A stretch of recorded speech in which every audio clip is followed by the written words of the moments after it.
Hello, happy bros. Hey, you're about to get a face full of the Ken Bozak. He's a mentor. That's what I heard. He's a connector. Oh, yeah. He's a brilliant leader. I've seen it. He's Ken Bozak. Oh, happy bro.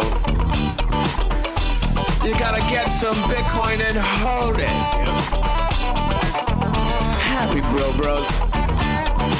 You gotta get those NFTs and you gotta hodl that stuff. You gotta hodl it. Some Ken bro. We got your Bitcoin, bro. He's an original. Buy some NFTs and hold them. How many times does he have to tell you? Going to the moon. We're going to the moon. We're going to the moon. We're going to the moon. Going to the moon. We're going to the moon. We're gonna get real high. We're gonna get real high. We're gonna get real high. We're gonna get real high. Yeah, we're going to the moon. We're going to the moon. Bro, we're going to the moon. Oh yeah, we're going to the moon. We're gonna get real high. Real high. Yep. Real high. Hello, happy bros. Come get some Ken Bozak.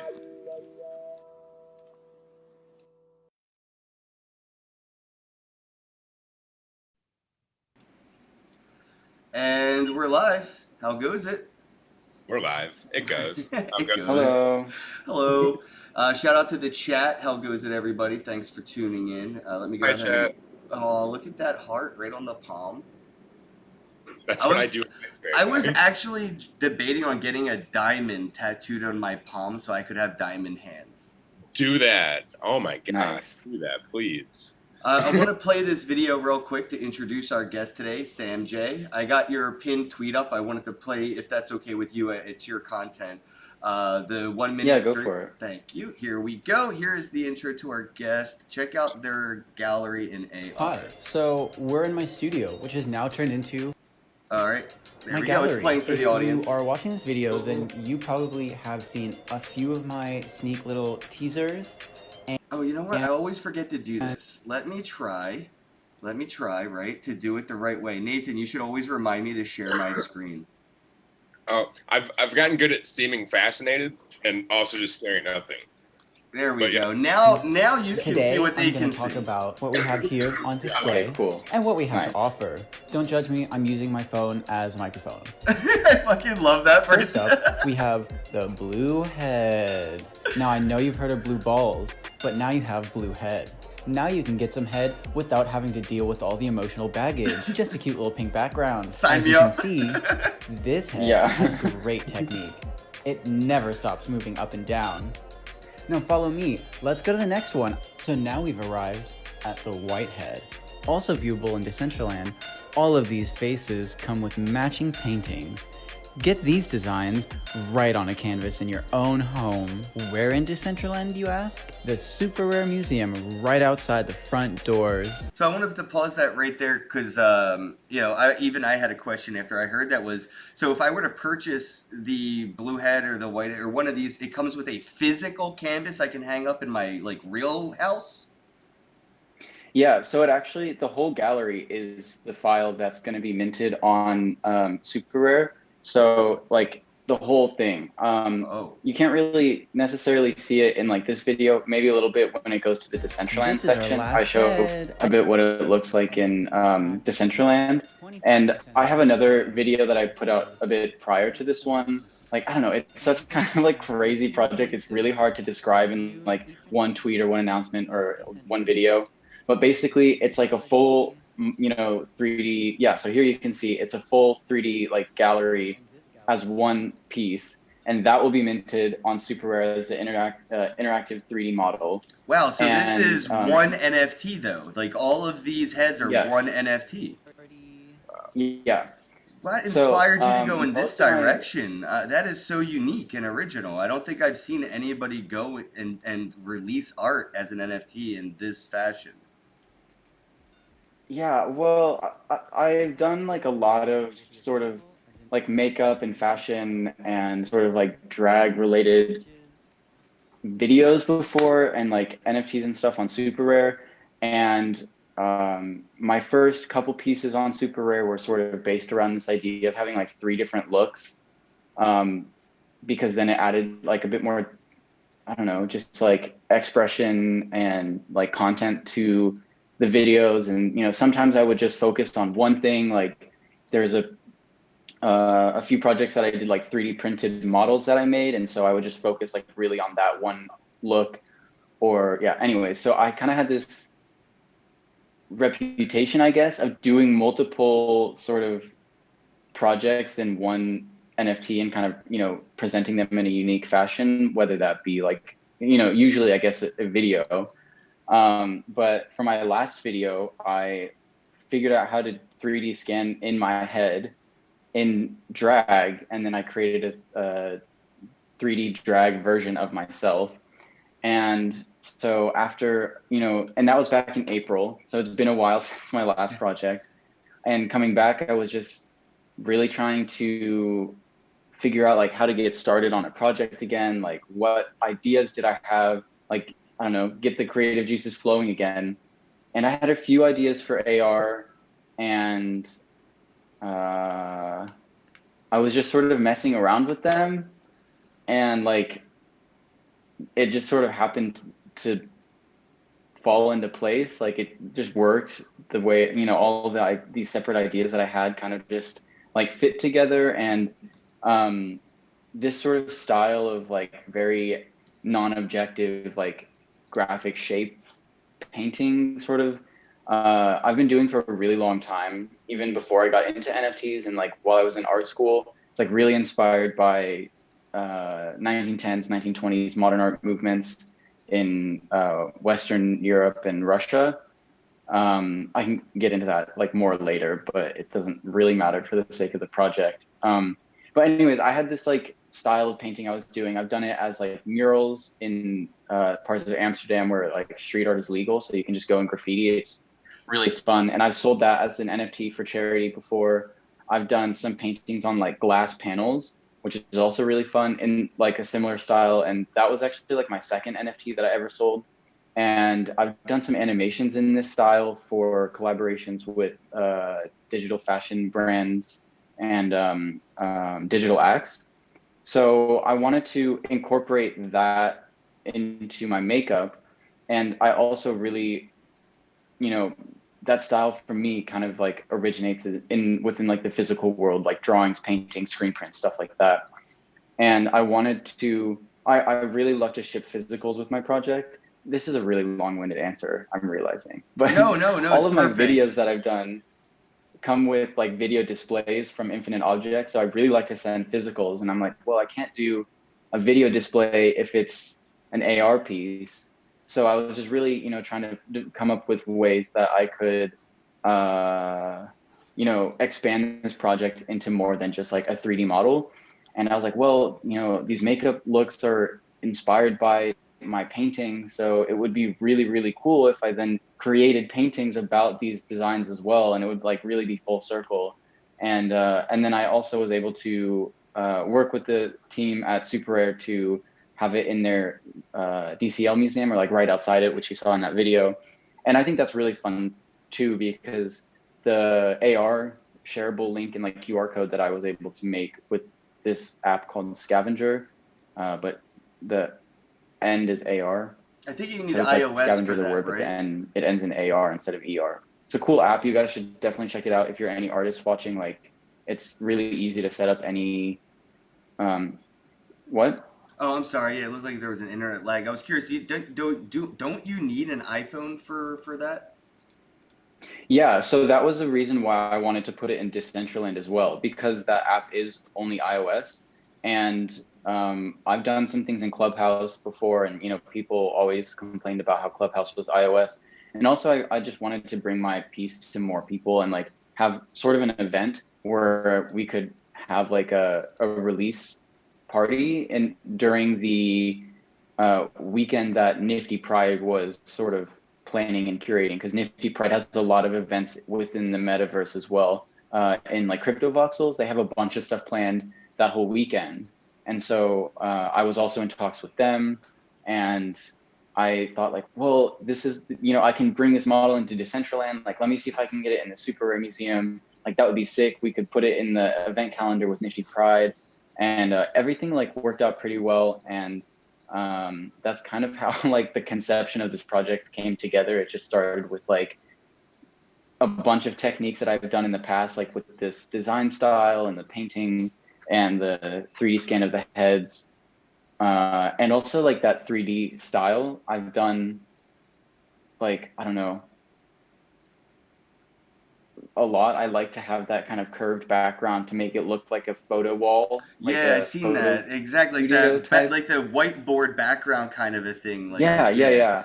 I love doing that in like all of my projects, or like my 3D projects. And I even did a little like collaboration with Super Rare when they dropped t-shirts with Ferocious, and I kind of did the same thing. I modeled like this 3D set, and then I photoshopped myself into it.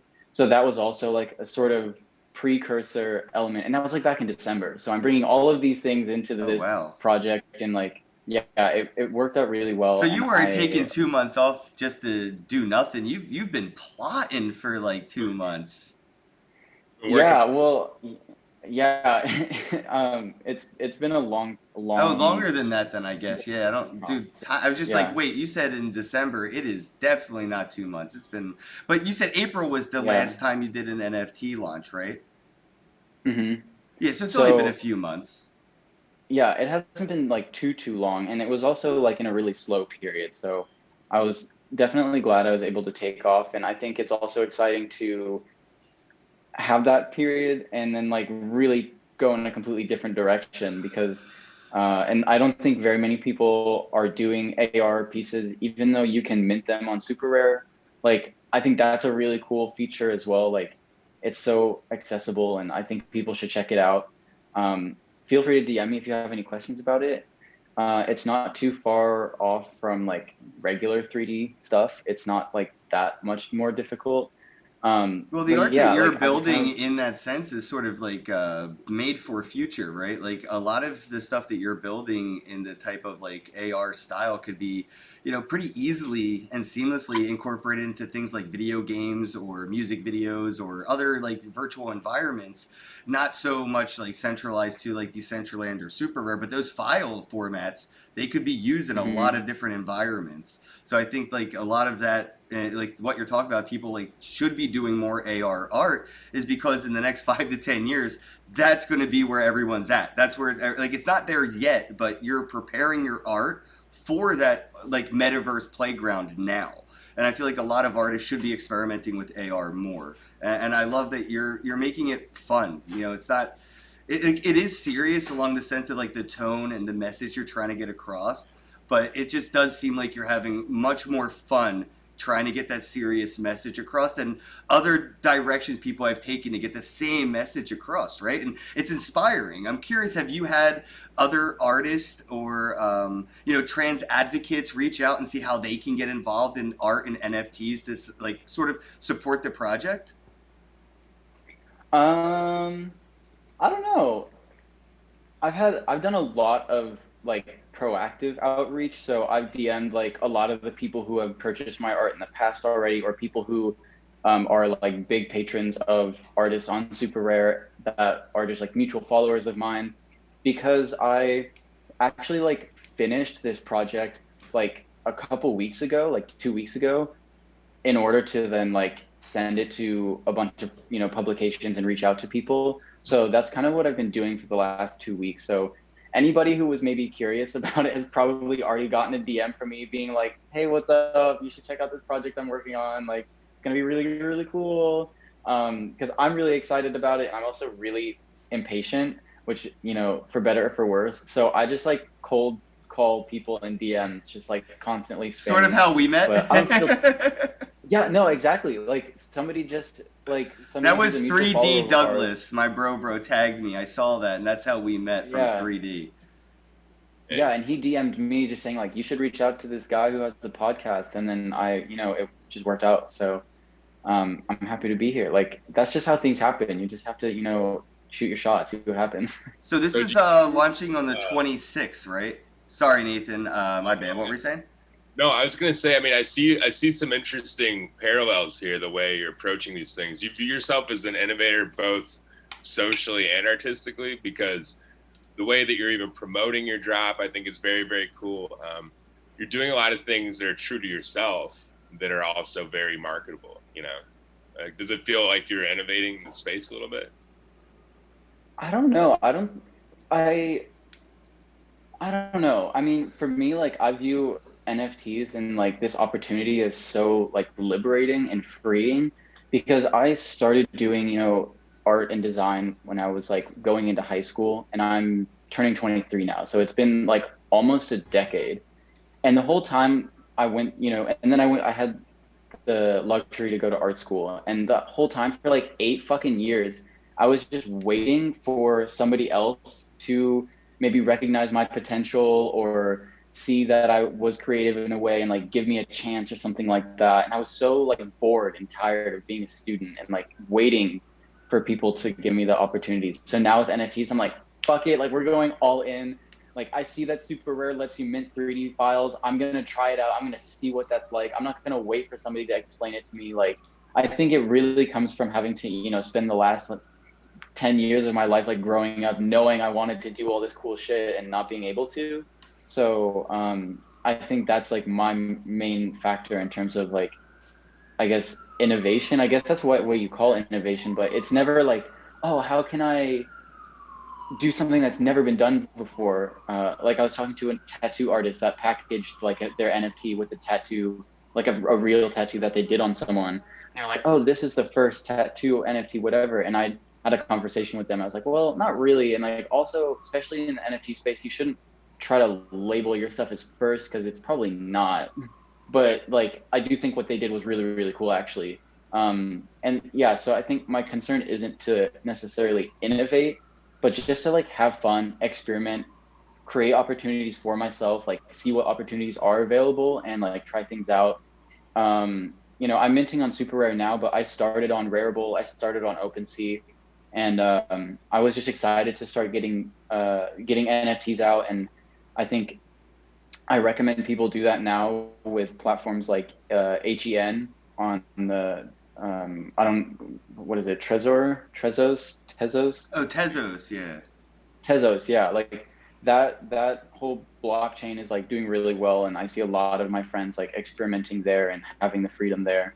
So I don't know. I just recommend that to everybody. Like, don't wait for other people to show you what you want to do. Like, just do it yourself. I like how you said that you just went for it with the 3D stuff, minting in 3D. You said just I didn't even know how to do 3D. Like I learned how to do 3D on my own. Things, right? Yeah. I mean, that's the crazy thing too. It's kind of surreal to me that I'm like doing so much work in 3D, because 2 years ago I didn't even know how to do 3D. So I spent a lot of time working with like traditional art or illustration or animation, because I was like, what the fuck, like lighting and like rendering and like cameras, it's just like it's really intimidating. But yeah, I was able to experiment with that like once I graduated from school, and like I've just kind of been winging it and like trying shit out, and now I'm doing stuff in AR, and it's crazy. Yeah, you're a real artist. You're going for it. You're like, let's see what happens. Like, I don't know exactly yeah. But I have a vision, and I know that I'm awesome, and I'm going to make this shit go down. What's the best case scenario for this vision look like when it plays out for you? If everything goes as best as you plan and hope, where do you see yourself in a year as an artist in the NFT space, hoping to to be, or is there a project that you're hoping to build? I'm just curious, like, where you see like your own personal roadmap. Well, I don't know. I had a really crazy moment yesterday when I like tweeted out that ridiculous like video of me in drag like explaining the project. That 'Cause I was kind of saw one a of parallel. the funniest videos. I like that zoom. When you mentioned that you're using your phone as a mic and you zoomed in on your own cringe, bro, I almost lost my shit. That was so funny, bro. Like, absolutely Yeah. hilarious. I'm glad. Like I don't know. To me, like doing comedy is so scary because like I don't. It can so easily be like really cringy, and so that's why like most of my work I try to keep it like really polished and like kind of serious, because then it's easier to present on like yeah I don't know if you take yourself seriously. But it was fun. Like this project's it's I can nice. tell you're I'm having a glad lot that of I'm like fun. yeah I'm glad I'm getting back to like my silliness because in my artist bio that I have on my website, and I usually copy and paste for like anybody who asks for it, there's a section where like somebody once called my art very it looks like it was done by a kindergartner, like a 5-year-old. And I loved that. Like I think that I want my art to have the same energy as like as a kid when you wake up and you're drawing your dream house and your bedroom has like a slide to a pool and there's like a trampoline with a basketball hoop, and then you take a helicopter to like a Legoland or whatever, like that, like just unrealistic, like just like pure like fun energy. That's what I love to put into my art. And sometimes that's with super high fashion, like my last piece with like Bondage and like I had that up on historical display. Let me dress. bring that back up real quick because that was, I probably got in Yeah, trouble on that's like YouTube, but totally totally different worth vibe. it. Wanted to show the audience that though, because where's the share screen button? There we go. Somewhere on here. This one. Yeah, it just sold this week too, actually. So Congratulations. Congrats. thank you. Yeah, I love everybody at Mocha. I love what they're doing. So this is But all like yeah, I mean AR, like 3D scanning of like. That's crazy. yeah, How do so you that do project this? was in full 3D as well. That was an interesting project. So I have a plugin for Blender that kind of automates photogrammetry, which is what most people assume is like 3D scanning, just taking a bunch of pictures and then kind of combining them into a model, like a 3D geometry. But this plugin is really interesting because it starts with like the base of a head already. So then it's a much smoother application, and it like adjusts the model based off of the different angles, and you can like go in and refine it. And you like for all of the heads I did in this AR picture or this AR version, I only did like 2 side images and a front image. I only needed 3 pictures for this. So it's a great plugin. And then I just like smushed the head onto a model that I just bought the rights to use, and like it came with a skeleton so I could rig it and like move it around and animate it. And then I also bought like a hair model so I could put hair on myself, because like fuck bald bitches in the crypto space. That's so annoying. Nobody wants to and work with hair then in 3D, bro. That's why nobody yeah, wants but to. you can just buy it. Like if you're selling your piece for 100K, like you can buy a hair piece. Like it was like $20 and it looks so, I really liked how the hair turned out actually. But like, yeah, I mean, there's no shame in buying stuff if you can't do it. I mean, that's what all the big artists do anyways. Like Made by Studio JQ doesn't make any of his models and probably just bought them too. So Well, same with most people. painters don't make their own canvases. They buy it from somebody who made a canvas. Like, Yeah. even physical artists still outreach the tools that they've used. You're not stretching canvas. I mean, garage. That could be a lot of like, work. Yeah, I still think most 3D artists should like try to make as much as possible, but like just I don't know, like things like I can't 3D scan my whole body. Like that was the original idea, but that's not like it was in the middle of lockdown, so I couldn't go somewhere to make a 3D scan. So that's how I had to compromise by like combining these models. But I still created the scan in my head, and to me that was like the most important part. And then I created the dress. I designed the dress in Marvelous Designer, which is like just like a cloth simulation sewing simulator, which is really, really cool. You can just make all sorts of like digital fashion. There's a lot of great artists that have been using that program. And then I also then just created the like ropes around my model as well, based off of like actual shibari, like BDSM bondage. So that was really fun. And that's another example. Like I had the idea for doing some sort of dress with like bondage ropes, either under it or over it, in like January. And then I ended up doing that project in April once I had enough like ideas to kind of mash together into a project. That's kind of how my creative process goes. I have a bunch of like separate ideas, and then once enough of them like make a connect dots that will actually make it an interesting project, then this was a collaboratory effort, right? Are you looking to collaborate with anybody that, you know, anybody on your like collab list that you'd like to work with, or any projects that you'd like to see your art, you know, collaborating with, like besides Super Rare or any of these other platforms? So I don't really do that many collabs. So I guess I collaborate in a way with like music producers for all of my pieces, but it's more of like, I view it more as a commission, because I pay the producer to make a song or whatever specifically for the art piece that I'm making. And I kind of instruct them and like creatively direct them to make something that I want, rather than it being a collaboration. But I mean, of course, it still is in a way a collaborative effort. And I give credits to everybody I work with in all of my descriptions. But yeah, I've tried to collaborate with a few people, but I always find it's really hard for me to give a like solid explanation of my creative process in like words from the beginning, because a lot of the time it like changes or adapts over time. And I'm kind of just like winging things, and it's hard to like get somebody else on that same page. But the one collab I do really, really want to do is I want to do something with makeup recreating a Fiwo painting, because I feel like I could do a crazy makeup look and outfit and like do some crazy 3D like shit with that on me, and like interpreting a painting that, or a design that Fiwo does with those crazy like wiggly eyes and the tears and like the super graphic colors. That's an idea I've had for a really, really long time, but I know Fiwo is like dummy busy, so I'm just gonna like maybe wait, or you know, just do it on the like for fun on the side or something.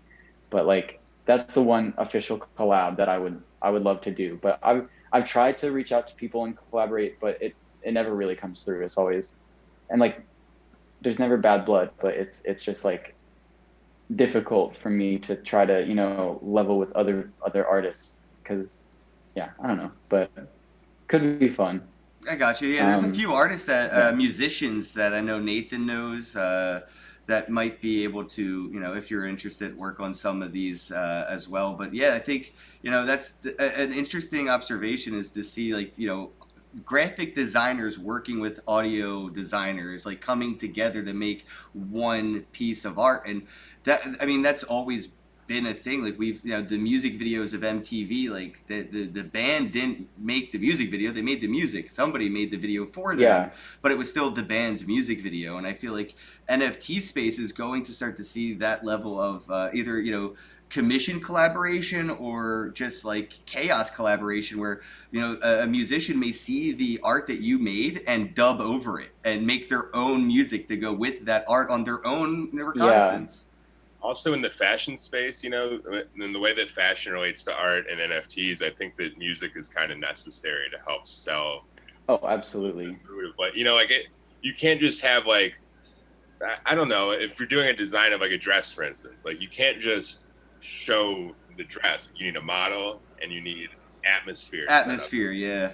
Yeah, so and digitally, that's basically provided by music, because the rest of it is visually created already. You can't just have this boring visualization with no noise. Is there anybody from the mainstream though that you'd like to see come into this space and sort of experiment along the lines? I don't know, you know, if it's I don't know. Yes, like, and I yeah. have, and it was not good. Oh so no! Fuck no! Oh Fuck the no! mainstream. No, I have Oh no no! censor. I was so afraid I- of that answer. That's why I was like, oh, I think I might Yeah. be. No, I'm like kind of, known for just like calling people out on their bullshit and like not, I guess, being afraid of to say what's the tea, but like I Oh, am a spill huge the tea. admirer of this artist. And this is kind of controversial because they sort of run in the same circles as me in real life because they're a Belgian designer and I think their boyfriend is Dutch and also like sort of related because I'm based in Amsterdam. So this might come back to like actually bite me in the ass, but whatever. Like um, I am a huge fan of Frederick Heyman, who is an incredible 3D artist and did stuff with like Lady Gaga and Arca and all of these musicians and did a cover for Paper Magazine with Lady Gaga. And like, maybe you've seen it. She's like naked riding a horse and like Yeah. see-through dress. And it's like yeah. And I have that magazine. Like I bought it. It's an incredible magazine. I love his art. But then he came and he's worked with Nick Knight at Show Studio, which is like one of the most impressive studios in the fashion industry. And I'm a huge admirer of his art. And then he got into Super Rare and just minted a bunch of his previous work and set up a Twitter to share his NFTs. And like a lot of people were tagging me and like, yo, like this guy is now on Super Rare, you should collab, blah, blah, blah. And I was like, that's so exciting. I'm a huge fan. I have his fucking magazines. Like that would be amazing. And then he never really tweeted on Twitter and just like minted his old stuff, which I think is like kind of lame because those are all projects that you've already been paid for and were commissioned to do already. And I think if you're in the NFT space, that's such an opportunity to like go like full on like, unleash your complete creative vision on this new thing. So I wish that he would have maybe engaged in the community a bit more and then also done a better project because I don't think that he's minted any of his like new work. But like, I mean, he's booked and busy already in the real world. So I don't think the NFT space is maybe like what he needs to be focused on. And I'm sure he was already like super, super busy with projects before he got into Super Rare, saw that he got accepted, and then like was just like, okay, cool, fuck it, I'm gonna mint a bunch of this other stuff because I don't have time to invest. Whereas like for me, when I started making NFTs, like I was barely freelancing and I had so much time to just like throw into the space and discover the space. So I think if there are people who are operating in the mainstream, then they've already kind of figured out their niche and their market within the mainstream. And it probably won't adapt to the NFT market very well. And if it does, they'll have to be really smart about it. Although I don't really love Beeple's art, I think he was very smart about how he got into the NFT space. And I will credit him on that. Like, because he initially did a huge drop of like $1 NFTs just to figure this shit out. And then he did a big drop with all of the like displays and the physicals, and it showed like he really thought it out. And to me, like, that's cool. Although, I don't love his stuff. Like, that's the kind of stuff I think you're going to have to do if you come in from the mainstream. And not very many people are super interested in doing that if they already have found success other places, because it is a lot of work to put out an actually good NFT, especially if you have expectations. Because, people like Grimes or the animator or whatever from Rick and Morty, like just putting out shit that they have already done or whatever. Like, I mean, I don't know.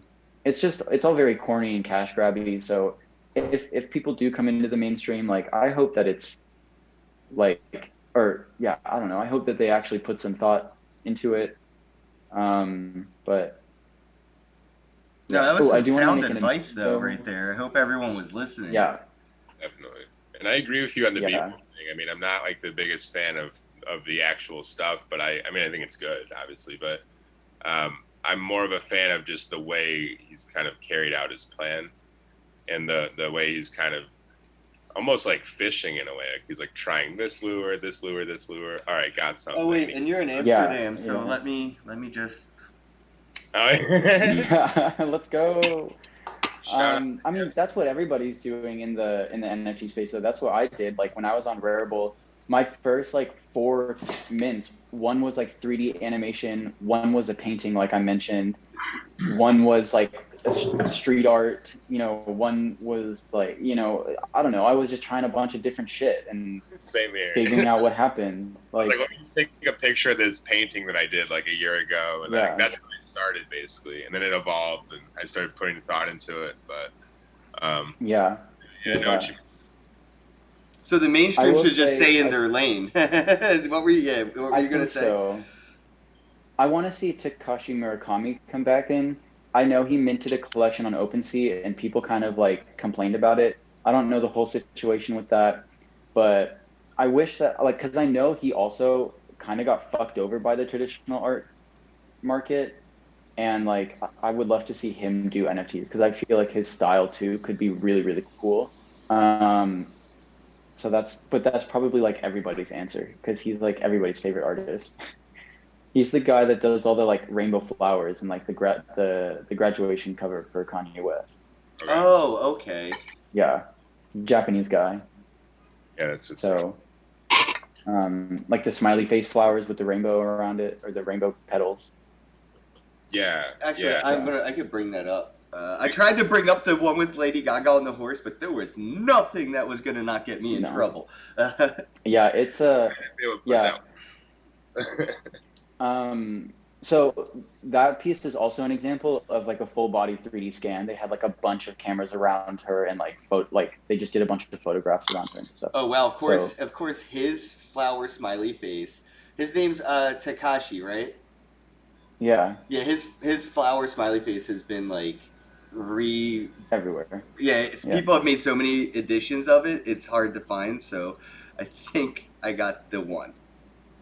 But there's so many.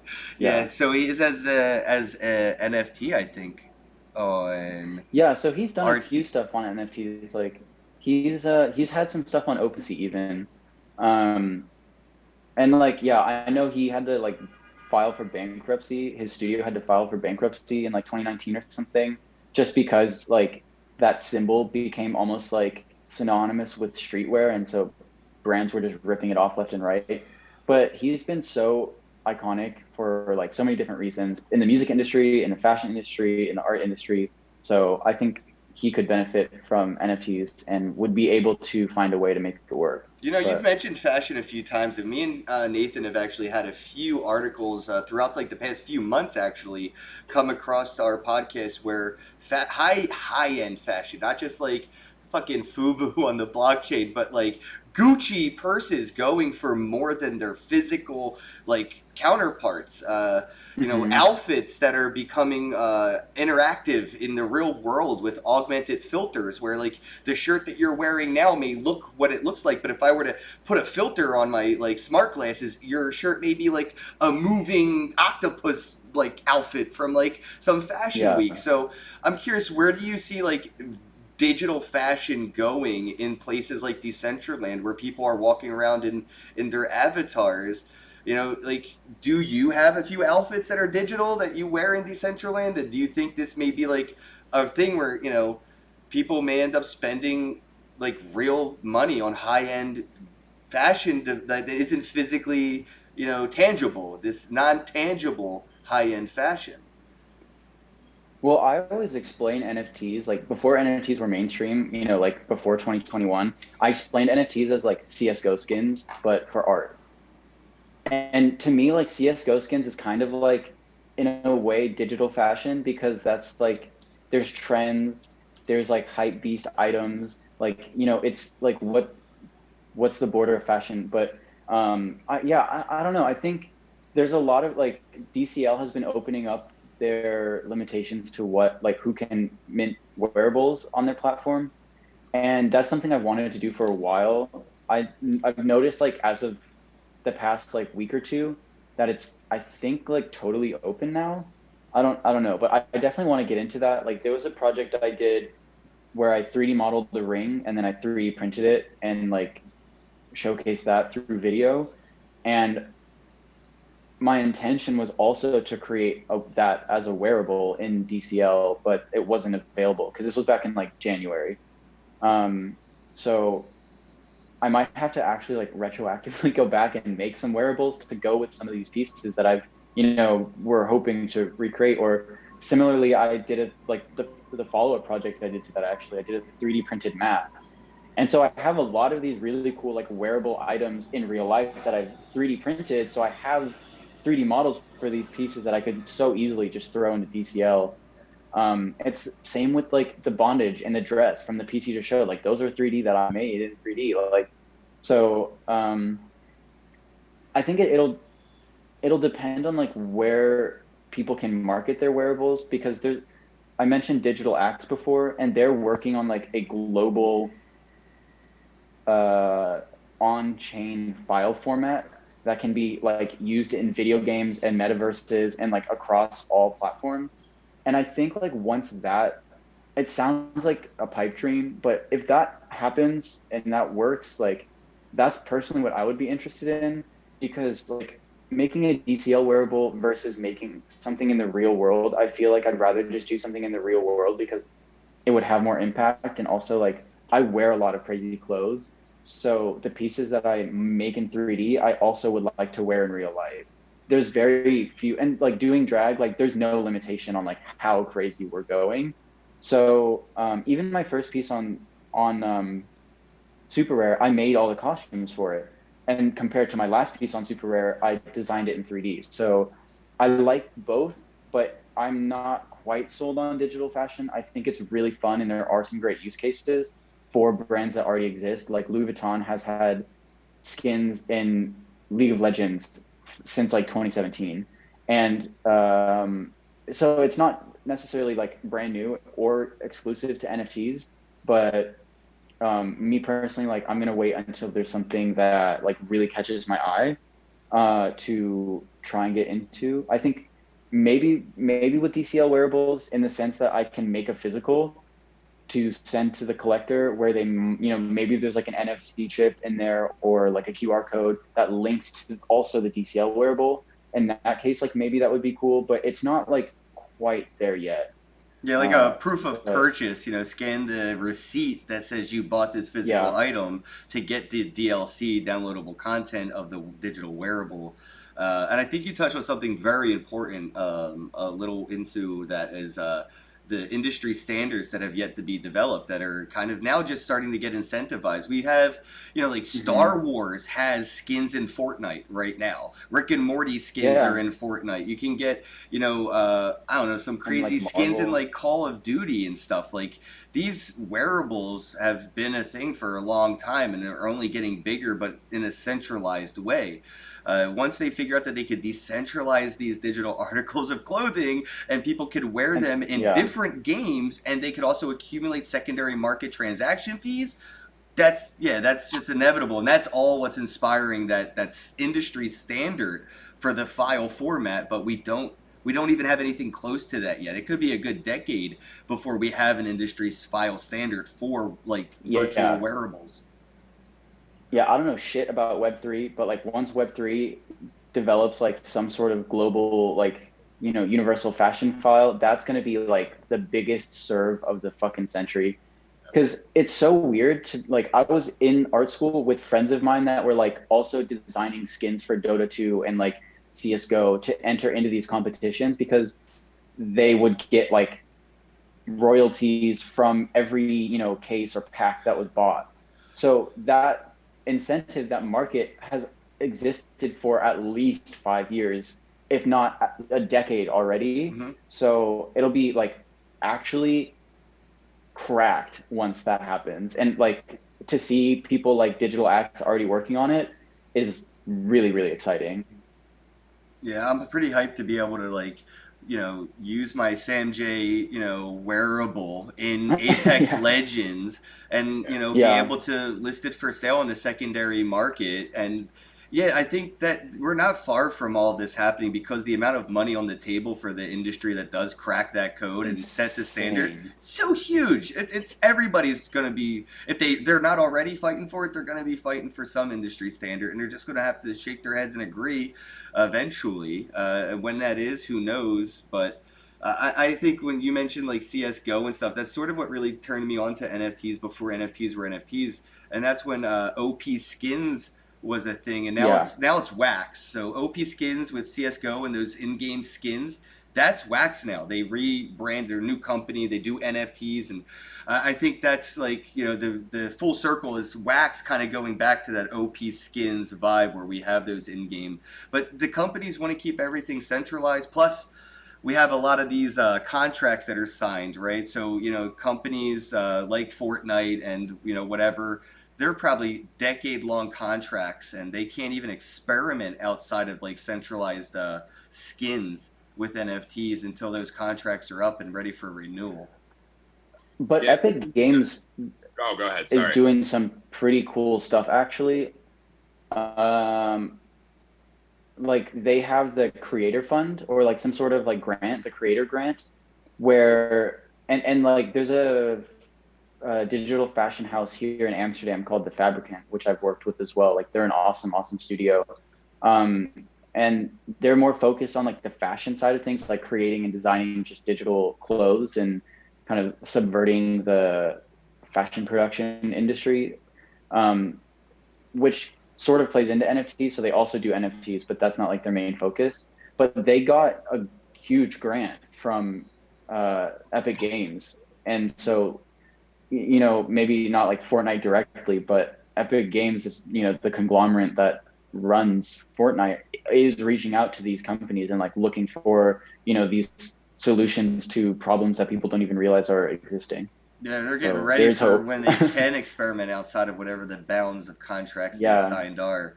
Because that's where I'm saying, like, NFTs and all this is such a new terminology that it's going to take a long time just to see the legal contracts and verbiage be rewritten for companies and industries to move into this space, because they don't even have the verbiage to protect themselves or their customers and clients, investors, from whatever could or can go wrong experimenting. You know, could you imagine if a company like Fortnite did get into NFTs and one of their, you know, multi-sig keys cracked or got lost and now they can't unlock their own wallet? It just happened to a huge custodian that they just lost like a bunch of staked Ethereum. So I just think that's what they're worried about is like, you know, this technology is too much of a liability. You know, it's still too risky in that sense of like, you know, imagining you know, Louis Vuitton losing their private keys to a vault full of like digital clothing. Yeah, but at the same time, like, how is that any more or less secure than centralized banking? So it's a good point. I think it's just developing, you know, the insurance behind it. That's what I'm saying. Yeah, the verbiage and all that, the protection that they need. Yeah, we need some kind of virtual insurance and all that. That's the things that I think that's what they're waiting for. They being like the bigger, you know, the big fish in the pond. They're just like letting us fuck around because we're doing it uninsured. We're doing it without anything to really fall back on. No parachutes, no safety nets. It's either I'm seeing bitches get mugged on the timeline. Their MetaMask's getting swiped. I'm like, oh God. There's nobody you can call, bro. There's no government agency that's going to come in like, you know, the TDA and come like, yeah, we got you. Yeah, I actually had like first bought Bitcoin and Ethereum back in like 2016. And I didn't like trade a bunch. I mostly just like held. But being at least like aware of the space and being involved in like following crypto and like understanding the technology behind it and the risks definitely made like the learning curve of NFTs as an artist way easier. Because a lot of these artists that I'm seeing get into the NFT space that are like my friends even have never messed with crypto before. So they're not only like learning how to all of a sudden be a full-time artist and like deal with the ups and downs of that, but also deal with the ups and downs of crypto and investing. And they're like trying to flip things and they don't know how to do that. And then they, you know, take enough L's to finally learn the lesson. And like, it's really crazy. So I'm definitely glad that like I kind of dealt with the like puberty of getting into crypto and learning all of those lessons before NFTs. So by the time like I fully got out of crypto by the time I was out of art school, because I wanted to like start freelancing and starting my own studio, and I was able to do that by selling all of my crypto. So I was like, all right, that was a fun venture. Like I'm out now.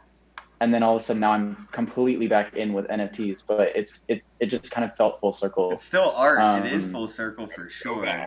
Yeah. So without NFTs, we wouldn't have gotten you back. It's not like you would have come just to make a shitcoin. Yeah. Well, it would have taken a while. Like, the career path to becoming like a full operating studio prior to NFTs was like decades. So I'm very grateful for the opportunity. And like, I just think it's amazing. Like every day I'm like going to my office and I'm just like, wow, this is so sick. Like, I love this. Let me see if I can bring this I up. do want to talk about the event on the 26th, right? Yes, yeah. I was 'cause you just asked going to about that, segue like, forever into ago. it. I did, and we did, but this is a good chance to recap, and I'll just let this play in the background while you explain. Okay, so I'm going to be minting it tomorrow. So then there will be an article about it on Super Rare, and like you can read about the process and see some of the like behind the scenes. Some I think of which I've already shared on Twitter and all of that. So it'll be minted a little bit early, and then we'll be having the actual like release party or the event at the Decentraland Monument on the 26th at noon Eastern Standard Time, which is 6 p.m. here in Amsterdam, or 9 a.m. in California, just for like sort of the general time zones. And we will be chatting in the Nifty Pride Discord because this is a part of Nifty Pride's weekend. They also have a lot of events all throughout the 25th and the 26th, kind of all over the metaverse and different places. So follow them on Twitter, hop in their Discord, see what's going on with that. And most of the events that they're doing is all for charity, but because I approached them with this piece, like it's 25% of my sale is going to the charity as well, which is a trans emergency fund based in Massachusetts. And I believe that includes 25% of the like super rare commission that they take on those sales as well, which I think would be like really, really cool. And I think that covers everything. Just kind of explain one more time. What will actually be minted is the entire AR like gallery as an interactive 3D like web file. Maybe you've seen the 3D files on Super already. They're the ones that you can like click and move around and like spin in circles and stuff. So we can actually like That's what look I'll be up your minting. nose. Yeah, yeah. You can zoom in, zoom out, spin around, and then that file like can also be then put into Decentraland. So or I think also Somnium Space. If you have any DCL plots or parcels or whatever, you can reach out to me and I'll send you the file that is compatible with that. Because the one on Super Rare will be like maxed out quality and you need to kind of crunch it down for Decentraland. And then I can also share like all the different types of files for the different like Android AR versus iOS AR. Like there's a lot of different moving parts. So, and as well, the paintings. There's 3 paintings that match my face. Hold on. I'm going to send you the picture for those as well, because maybe you can show those on stream. Yeah, definitely. I'll send it in the Zoom chat. Oh, perfect. But yeah, so they're all, I painted all of the designs from my faces also onto canvases as well. So they come with physical paintings. Let me see if I can share my screen again. Where'd it go? Where did it go? There we go. Yeah. Cool. So Awesome. that's how they turned out. Yeah. I think it's like so cool to see them like transfer from That's makeup awesome. to canvas. Wow, I really like this one. That's awesome. The white one? Yeah, like I don't know, it looks like a tear Yeah, that's like everybody's favorite. with like the Everybody's "Oh, I love this big barcode. one." And I don't know why. Yeah. Yeah, it's just something about her. Something about it. I don't know. My favorite's the blue one because I love like the contrast of the bright ass orange and the like super rich blue. But yeah, the white is also really nice. Yeah, I like that color orange in general. But yeah, I mean, I think it's really good with that dark rich blue, for sure. The paintings are really, really nice. I think people... It is really interesting to see how it translates into art, though. I think people are probably impressed to see kind of how that translates, like you said. Thanks. What? Farm into Twitter engagement. Yeah. Didn't even realize. Yeah, my bad. Yep, retweeted. So Thanks. Sanjay, it was amazing to get to know you, bro. I love what you're doing. And on the 26th at noon in Decentraland, me and Nathan have a podcast scheduled, but we'll I try know, what a to bummer. stop in. Yeah, every day at noon we're usually busy, but we're gonna see what we can do to make it at least a pop in. Maybe while we're with our guests on the live stream, we can pop into Decentraland because it is accessible through like the Chrome browser and things like that. But right now for the sneak peek, I believe people will need an iPhone for the sneak peek effect. Right on that pinned tweet of yours. Yes. Yeah. So you can open it directly from that link, and it will like you don't have to download anything. If you have an iOS device, you can just click the link and then hit like play in the top right hand corner of the window that opens in Safari, and then you can just place down the scene wherever you scan your phone. I accidentally made it like really big. Well, not accidentally. I made it really big and then realized like, oh, that doesn't fit inside. So it works best outside if you want to like walk around and get like the full experience, but it also works inside. I That's kind of shrunk hilarious. it all inside. Yeah, I was like, oh, I'll make it 3 meters tall. That's so fun. And then I, opened it up and I was like, oh, it's like 3 meters tall.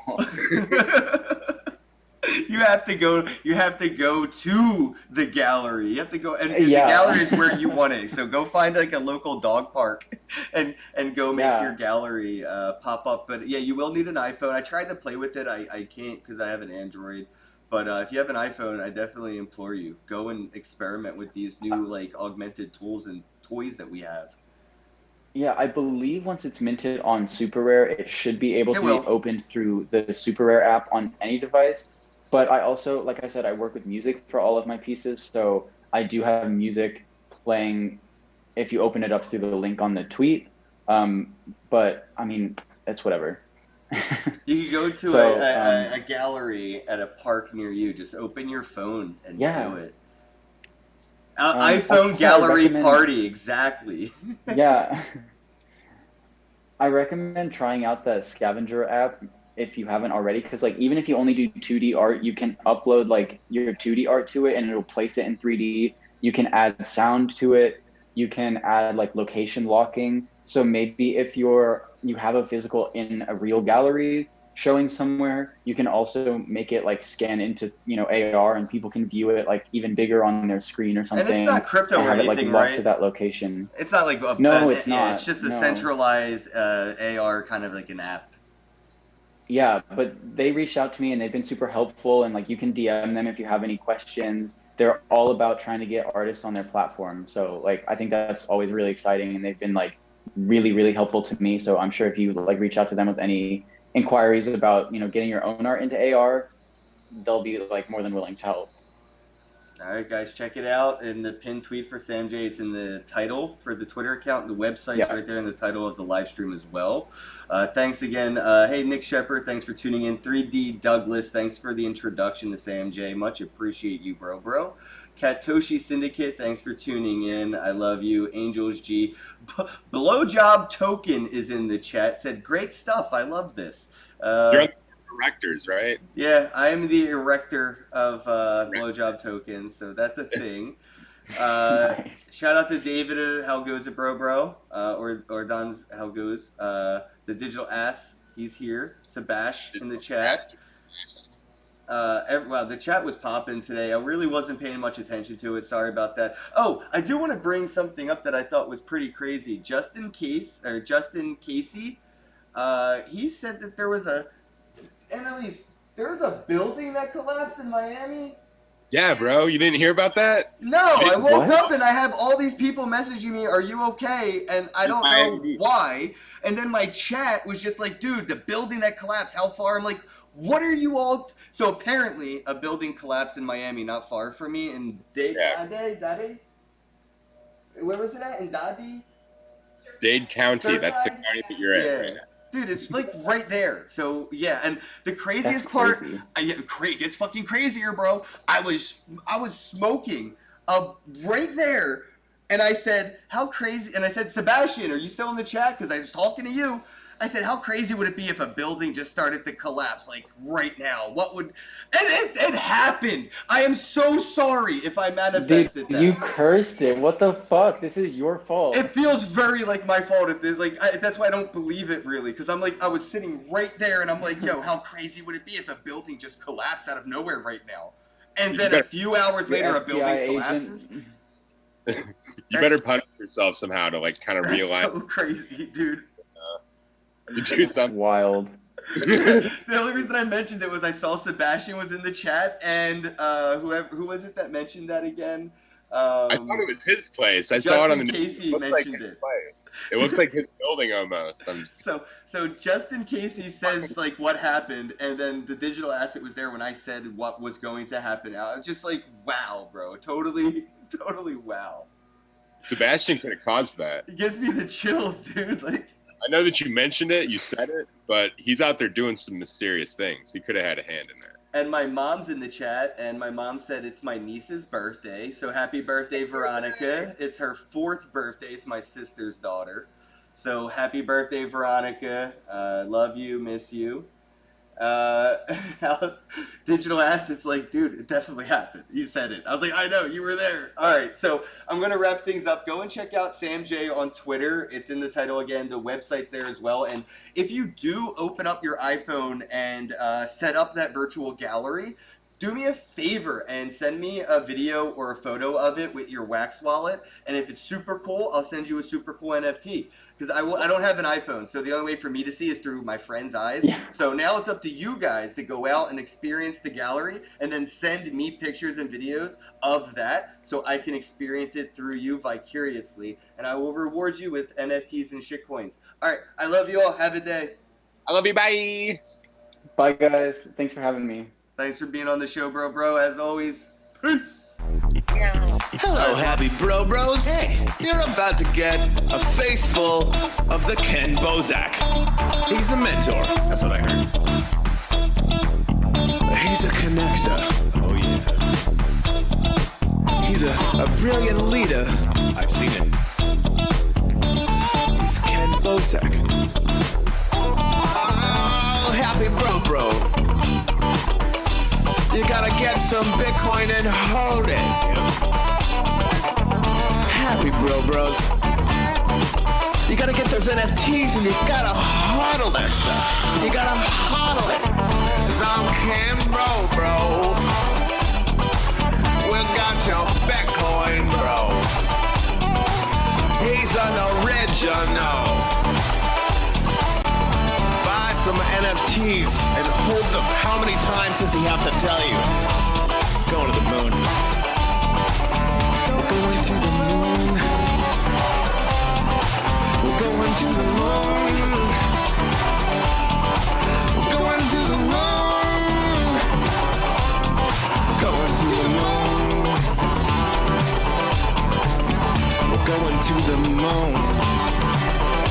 We're gonna get real high. We're gonna get real high. We're gonna get real high. We're gonna get real high. Yeah, we're going to the moon. We're going to the moon. Bro, we're going to the moon. Oh yeah, we're going to the moon. We're gonna get real high. Real high. Yep. Real high. Hello, happy bros. Come get some Ken Bozak.